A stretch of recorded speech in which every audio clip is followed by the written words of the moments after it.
आज के इस वीडियो में क्लास 10 गणित अध्याय 3 दो चर वाले रैखिक समीकरण युग्म को पढ़ेंगे हम लोग।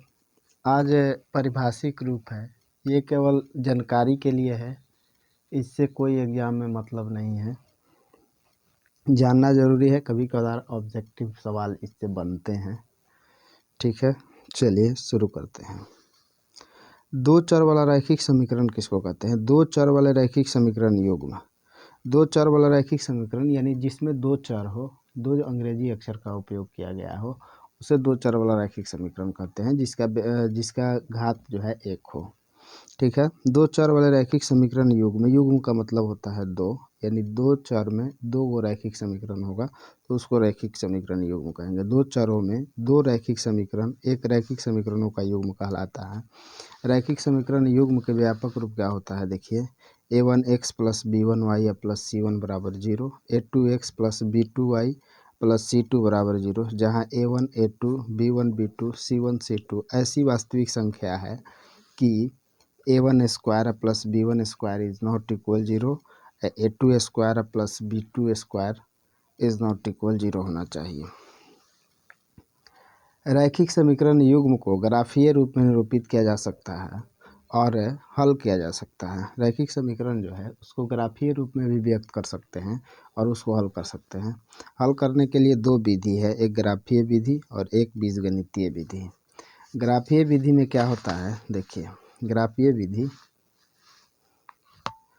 दो चरों में एक रैखिक समीकरण युग्म का ग्राफ दो रेखाएं निरूपित करती है। एक रैखिक समीकरण में जब दो रेखाएं निरूपित करती है उसको ग्राफीय रूप में व्यक्त किया जाता है। यदि पहला स्थिति होता है, यदि रेखाएं एक बिंदु पर प्रतिच्छेद करती है तो वह बिंदु दोनों समीकरण का अद्वितीय हल होता है। इस स्थिति में समीकरण युग्म संगत होता है।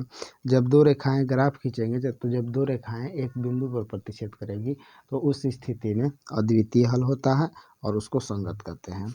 दूसरी स्थिति होती है यदि रेखाएं समपाती हो। समपाती का मतलब जब दोनों रेखाएं एक ही पर स्थित हो तो उसके अपरिमित रूप से अनेक हल होते हैं। इस स्थिति में प्रत्येक बिंदु हल के रूप में होता है।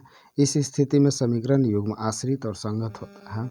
और तीसरी स्थिति बनती है यदि रेखाएं समांतर हो। जब ग्राफ खींचेंगे तो उसमें दो रेखाएं एक दूसरे के समांतर होंगे तो इस स्थिति में कोई हल नहीं होता है। इस स्थिति में उसका युग्म जो होता है वो संगत होता है। इसके बाद बीजगणितीय विधि क्या होता है? बीजगणितीय विधि रैखिक समीकरण युग्म को हल करने के लिए निम्न विधि है जिसको बीजगणितीय विधि कहते हैं, जैसे प्रतिस्थापन विधि हो गया, विलोपन विधि हो गया, प्रचुनन विधि हो गया। जब क्वेश्चन को हल करेंगे तो बताएंगे कि प्रतिस्थापन विधि से कैसे बनता है, विलोपन विधि से कैसे बनाएंगे, बृहस्पति विधि से कैसे बनाएंगे। ठीक है, आज के वीडियो में इतना ही। थैंक यू, धन्यवाद।